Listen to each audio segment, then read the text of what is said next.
Olá, hoje eu vou falar com você sobre a sua jornada como um herói pessoal, as suas superações, a sua transformação e como o yoga é um caminho para isso, como o yoga pode te auxiliar nisso.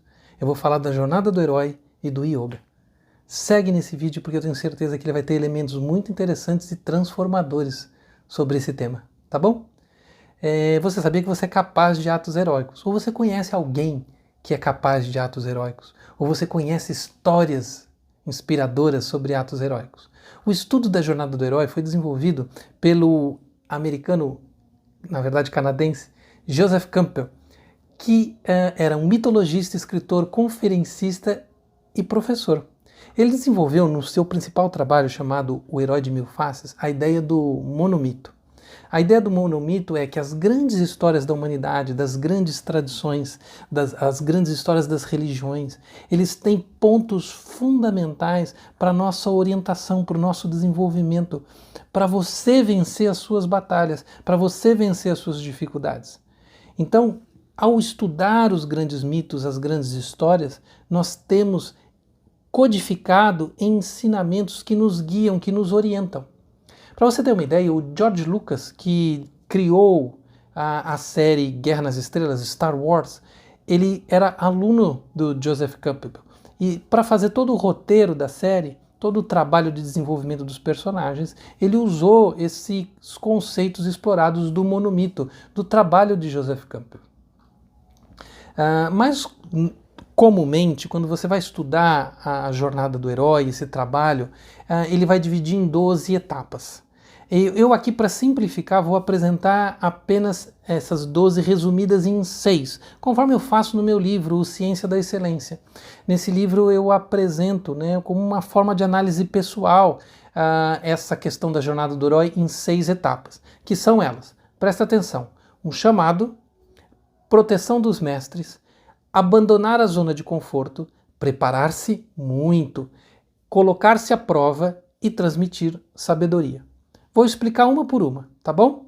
E estes pontos, eles são fundamentais para que haja uma verdadeira transformação, para que a sua jornada ela tenha elementos importantíssimos de maturidade e de desenvolvimento. Por isso que esse é um tema importante, um tema relevante.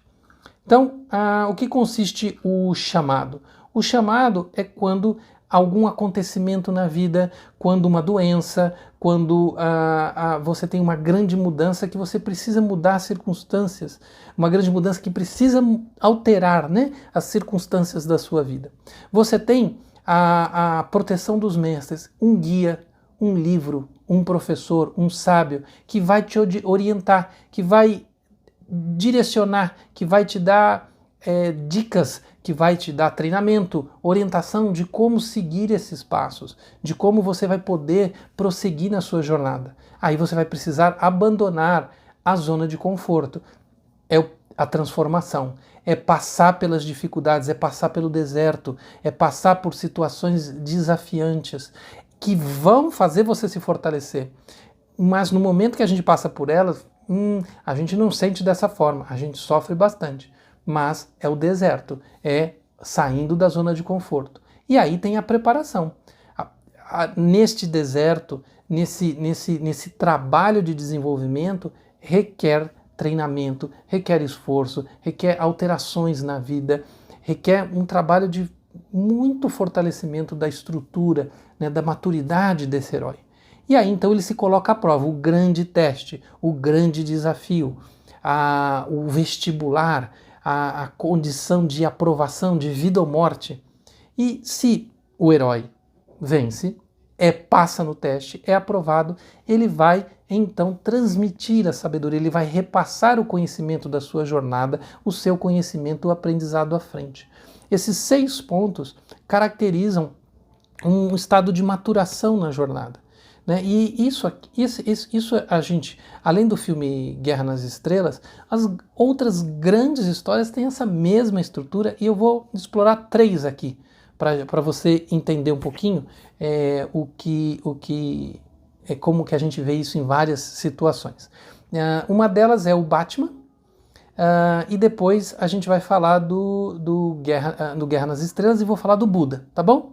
Então, esses 6 elementos nessas 3 histórias, o Buda, o Guerra nas Estrelas e o Batman. Vamos falar de Guerra nas Estrelas primeiro. O chamado surge na vida do Luke Skywalker, né, no primeiro filme da Guerra nas Estrelas, com a morte dos tios, que eram os cuidadores do Luke. Então esse é o chamado, ele não tem mais os cuidadores. O planeta dele estava sendo devastado, né, pelos soldados imperiais e pela condição que houve, né, de incêndio na própria casa dos tios. E a proteção dos mestres é a presença do Jedi Obi-Wan Kenobi, que orienta sobre o uso da força, o uso da espada, como guerrear, né? Então tudo isso é a proteção dos mestres. Terceiro item, abandonar a zona de conforto. Ele tem que deixar o planeta natal, ele tem que ir para outras regiões da galáxia para defender contra o mal do Império, né? Para fazer parte das forças aliadas. Então ele sai da zona de conforto, do trabalho agrícola que ele tinha antes.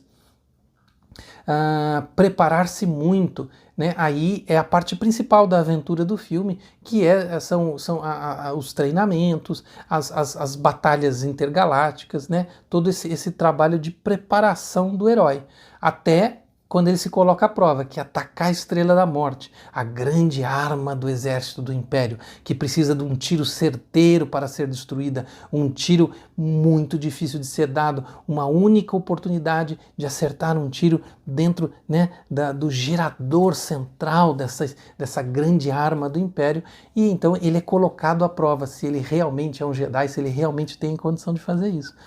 E aí nós temos o final, que é o retorno vitorioso, né? Onde ele recebe as medalhas, onde ele vai contribuir com sua capacidade de batalha, com seu aprendizado, com seu domínio da força, na constituição dos exércitos das forças rebeldes, da Aliança Rebelde. Tá bom? Então são 6 pontos no filme Guerra nas Estrelas. Se você não assistiu, assista, você vai perceber. Eu só contei ele de uma forma resumida no primeiro, né? No primeiro Star Wars aí, que conta a história do Luke Skywalker. Vamos falar do Batman? O Batman tem o que? O chamado, que é a morte dos pais, né? Um bandido na saída do cinema, o menino tinha ido assistir um filme do Zorro, e há um assalto, e os pais do Batman são mortos, né, pelo assaltante. Então esse é o chamado.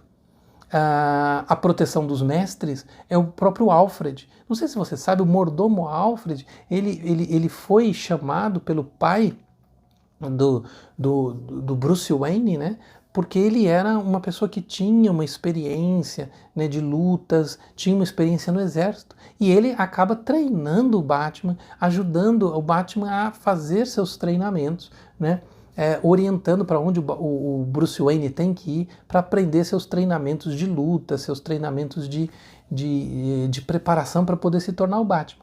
Abandonar a zona de conforto, o Batman ele viaja o mundo todo atrás desses treinamentos, né, participando de lutas, se preparando para voltar para Gotham City como esse herói vingativo, né, esse herói que vai atrás dos criminosos, atrás de quem matou o seu pai. O preparar-se muito, né, esses anos de treinamento, colocar-se à prova e defender a cidade do crime. Ele é a luta com os bandidos, aí atrás, né, das quadrilhas, do Coringa, do Pinguim e todos os bandidos que ali aparecem. Esse é o teste do Batman, né? Conseguir prender os malucos bandidos que aparecem na cidade. E transmitir sabedoria é a figura do Robin. Né, o Robin é a quem ele transmite o conhecimento de como lutar, de como defender. Nas versões mais novas, você tem a família Batman, né? Você tem a Batwoman, você tem outros personagens, né? O Asa Noturna e vários outros personagens da família do Batman, ou que seja, o Batman transmitindo, né, a sua herança de lutar pela justiça. Então temos, né, no Batman essas 6 estruturas também presentes. No Buda, vamos falar do Buda, vamos falar de uma tradição, a gente poderia falar de outras tradições, tá?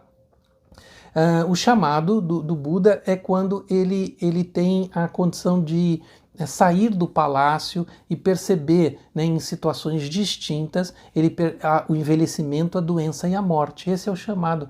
Ele não vê respostas para questões tão duras que estão acontecendo com as pessoas à volta, as pessoas da população. Então, esse é o chamado do Batman. Proteção dos mestres. Aonde isso acontece? O Buda sai em busca de orientação. Ele tem gurus, yogis que orientam ele nas suas práticas e que orientam como ele pode meditar, como ele pode trabalhar o pranayama. Então ele passa 6 anos buscando orientações, ele tem proteção desses mestres que o orientam nesse período de formação. Abandonar a zona de conforto você tem quando ele sai do palácio, a vida palaciana do Siddhartha antes de se tornar Buda, né, com esposa, com filho, que ele abandona para ir em busca dessas respostas mais profundas, né? Depois ele retorna, o filho se torna monge, a esposa se torna monge da ordem, mas ele tem que abandonar todo aquele conforto palaciano, preparar-se muito. Foram 6 anos em busca de respostas, de treinamento, conduzido por mestres, né? Então tem toda essa preparação, colocar-se à prova. Né? No caso do Buda tem essa questão de ele perceber que o que ele estava fazendo não estava funcionando, e aí ele vai para Bodhigaya e coloca-se à prova. Eu quero uma resposta, eu vou em busca da meditação, da forma de clarear a minha mente, até que ele consegue, né, clarear e trazer o seu ensinamento através do insight que ele tem em Bodhigaya aos 35 anos. E transmitir a sabedoria é o que ele faz dos 35 aos 80, né, ensinando um caminho de clareza mental durante, né, mais 45 anos da sua vida, a transmissão, né, da sua vida. Estou contando resumidamente aqui, mas essa também são 6 passos fundamentais que você vê na história do Buda. Então, se você analisar outros filmes e outras histórias, está tudo dentro dessa estrutura, as grandes histórias, os grandes mitos. Mas o que isso tem a ver com yoga? Isso tem a ver com yoga e eu vou esclarecer que não tem a ver com os 8 passos do yoga. Que os 8 passos são as atividades que o yogi tem que fazer: yamas, niyamas, asana, pranayama, pratyahara, dharana, dhyana, samadhi. Esses 8 passos, né, são que envolvem, né, o código de ética, disciplina interior, a questão das posturas, a questão dos trabalhos respiratórios, o trabalho de trazer os sentidos para dentro, a atenção para dentro, o desenvolvimento da atenção, da meditação e da mente equilibrada. Tudo isso são os passos, é o caminho que se deve seguir, é como se fosse um instrumento, né, vai seguir. Então, o que o yoga trabalha, ele trabalha com caminho evolutivo. Ele trabalha com caminho evolutivo porque ele apresenta no Yoga Sutra de Patanjali 10 tipos de samadhi. São 10 tipos graduais de samadhi. Tá? Eu não tenho aqui como explicar, até pelo tamanho do vídeo, cada um detalhadamente, isso poderia ser um curso. Mas são 10 tipos de samadhi que vão de um nível mais básico para um nível mais elevado. Né? Então existe uma evolução, um processo evolutivo, assim como é a jornada do herói, um processo evolutivo. Essa divisão, que é feita mais simples, do Joseph Campbell, ele divide essas 6 partes em 3. Ele fala da separação, iniciação e retorno. Tá? Então ele vai pegar toda aquela parte do chamado e da proteção dos mestres como a parte da separação. Né? E depois você tem abandonar a zona de conforto, preparar-se muito e colocar-se à prova, é a parte de iniciação. E a parte de retorno, né, do retorno, é a parte de transmitir sabedoria, tá bom? Então, o próprio Campbell faz a divisão que eu simplifiquei os 12 em 6, ele simplifica mais ainda, simplifica em 3. E para ficar mais fácil, no yoga, no caminho da evolução da mente do yoga, também tem essa divisão, e a gente pode comparar essa parte da separação, né, do conforto, da condição de vida, os samadhis, né, de Savitarka e Savichara, que são o quê? Samadhis relacionados à mente discriminativa e aos dados emocionais, aos reflexos emocionais da mente. Né? Depois nós temos, na iniciação, Savichara, que é o trabalho, né?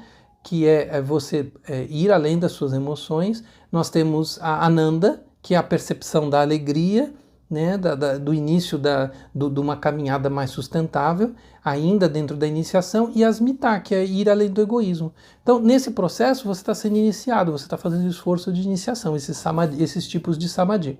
Posteriormente, você tem o quê? O Nirbija Samadhi, que são os samadhis sem sementes, inclusive além da condição de egoísmo.